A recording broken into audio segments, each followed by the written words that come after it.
Hey everybody, Bob Babbitt here. Welcome to Breakfast with Bob from CLASH Daytona. We're brought to you by the NASCAR Foundation, Daytona International Speedway, USA Triathlon, Aquasphere, and Varlo. Our next guest, we have not met before, Julie Derron from Switzerland. How are you, Julie? I'm good. How are you, Bob? I am spectacular. So nice to get to meet you. Yeah, definitely. It's a pleasure to be here. You know, I've watched your interviews with other people in Kona and for 70.3 races, so I know who you are, and I'm excited to chat to you. Oh, I love. Well, give me your background. When did you get into triathlon? Really early, I think. When I was about 6 years old, I did my first triathlon. Oh my God. I'm originally from Zurich, so they had the Ironman Switzerland in Zurich each year, and they had the Iron Kids race there. So my two older sisters, Nina and Michelle, they entered first and they did the race, and I saw it and I wanted to do it as well, and that's where it started. And I've been, my whole family is really active. Yes. So throughout childhood, we just always did something, like go for bike rides, go for runs. Sometimes I would pretend to be sleeping when we were on a holiday, so I didn't have to go run in the morning. Sometimes, because I was like, no, not again. But actually, we're a really active family, so that's how I got into the sport. That is so fun. And when did you get to the point where you felt, okay, I could be good at this, or I can potentially be an Olympian? I joined my first tri club when I was about 8 years old. So there I really learned the ropes, and I've just progressed through the sport, like racing in Switzerland, or racing in my area, racing in Switzerland, and then I made my first junior national team, and from there it just took off, and just trying to consistently be better, and seeing also what my sisters did. They obviously always were a bit of a step ahead of me, so I just followed there, and then I progressed, and I realized, actually I can be good. I did my first junior European championships. I was there, but I wasn't at the very front, so I was like, but I felt like I could be good at it. Like, I felt I could be at the top of the sport, that's where I aim to get to, and always trying to take the next step. So when I look at 2018, 31st at Hamburg, 35th at Yokohama, at that point you're thinking 2020 for the Olympics, or even a little too early at that point? I think it was there. I started racing on the WTCS series. Yes. And I wasn't very good at my first few races, as you just pointed out, but it was the races that I wanted to get to, and also just the dream of making the Olympic team, and then COVID hit, and actually that would have benefited me because it gave me another year to improve. So I narrowly didn't make Tokyo, so all sites are now set for Paris, and I hope to make it this time. Well, and at the same time, you jumped into, in 2021, 70.3 Switzerland. You get second there. You get third at 70.3 Portugal. You win.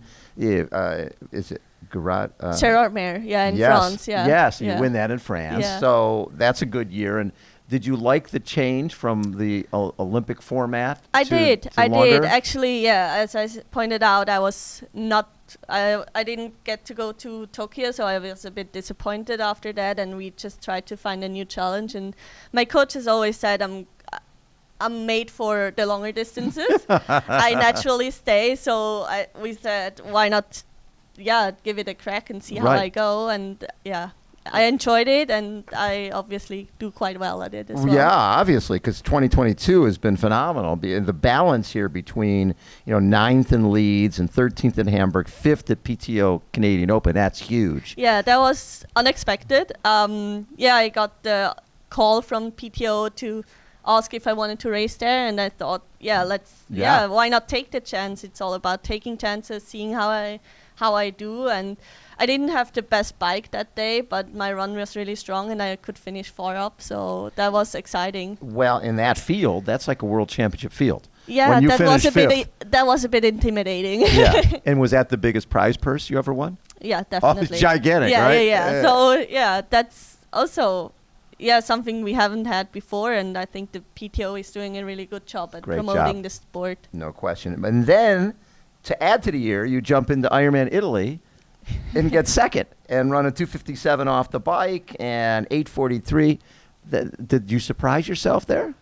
I guess so. I just wanted to see how the Ironman is. Obviously, I mentioned it the other day.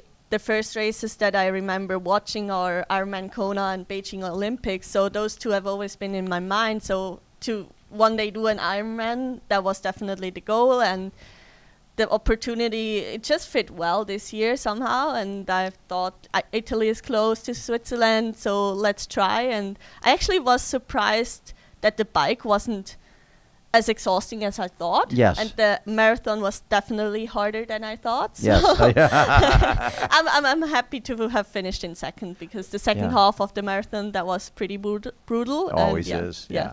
Now, I know that it is. I didn't expect it to be this hard. now, did that qualify you for Kona? It did not. There was only one slot. One spot? Yeah, so that was a bit of a bummer. I was a third off the bike, so I was like, oh, I'll just go for it. I know I can run well. I'll just run the girls down, and I probably started in ITU pace, which you shouldn't do. You pay for. No, but you for. should, because the only way you win races is to go for it. Exactly. So when I came second, I knew I didn't get a slot. It would have been amazing to get a Kona slot in the first Ironman. Yes. I did, but I wasn't sure, I don't know if I would have gone anyways with the Olympics coming up. I was going to say, because even if you looked at a race this next year to say, oh, it would mean if you qualified, then you're doing 2 Ironman in a year before the Olympics. Yeah, definitely. Yeah. So that's not going to be the goal. Yeah. And also, I was definitely undertrained for the Ironman. I managed to do the distance. I managed to do it well, but I definitely paid for it after. I was tired for a long time. I bet you were. Yeah. Your body takes a while to recover, especially your first one. Definitely. Yeah. So what will this next year will be a build up to the test event in Paris? Yeah, we just recently got our internal selection for the Olympic Games, what we have to do to qualify for Switzerland. Okay. So the focus is on the WTCS races to get the internal qualification to be sure that I'm going to get selected. And what do you have to do? We have to get into the top 8 at a WTCS race. So at any WTCS race? Yeah, any.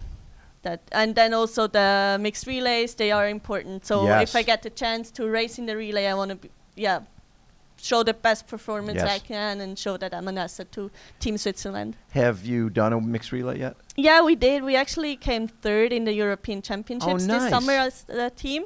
And I was the anchor, so that was really nice.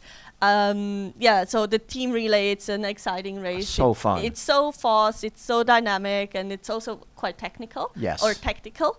So it's a fun addition to also the Olympic program. I think it gets a lot of attention as well. It does. It does. And then the great thing is it's so short and so fast that for TV viewers, it's great. Yeah, and it's also nice to race as a team. You know, in triathlon we individuals. We fight for ourselves, and then to get the chance to line up together, that's really nice. When you went to, because you've been doing the ITU or WTCS races for a while, was there a difference when you went to a 70.3 and an Ironman, and just in terms of the feeling at the event? Yeah, definitely. For me, the longer stuff, it always feels a lot more relaxed. Yes. Somehow, like with the ITU races or the World Cups, etc. There's so many rules. It's really strict. You're told what to wear. You have to sign in. You have to line up. All that. So that's quite intense. Yeah. And then when you get to the longer course stuff, it's just more relaxed vibe. Like, the race starts at 8. Be there. Yeah, more or less. Wear whatever you want. I take it seriously and everything, but I think I put less pressure on myself because there's not that much or. Probably less to lose, I'd say. Absolutely. Because your goal is the Olympics. Anything you do here is just for fun anyways. I mean, you want to do well. Yeah, of course I'm ambitious, so I want to do well. And the focus is on the Olympics, but I know that these races, they will make me stronger. No question. I take it seriously, and I do my very best out there to improve, and the longer races are also a challenge mentally and physically, so it's always helpful, and also, as I said, fun to do them. Fun. And did you get to ride the track yet? Actually, I did today. My bike hasn't arrived when I arrived. Oh, no, so I saw you in the elevator and your bike hadn't shown up yet. Yeah, exactly. So it should be delivered this afternoon. Oh, good. So Alicia was kind enough to lend me her bike. Yes. I got out there on the road bike, so I didn't feel really fast. So I hope that tomorrow when I get there on the time trial bike, I'll be flying. Well, has it been hard for you to go back and forth from the road bike to the TT bike, or do you feel like you've adapted fairly quickly? I haven't been riding my TT bike for very long. I only got it this fall, so I'm still getting used to the TT bike. Right. It's definitely a different position. Yes. Also, just staying in the bars, it's very different. I'm used to being in the bars, but the position is still different. Totally different. I think if you ride both for long enough, you'll get used to it. Absolutely.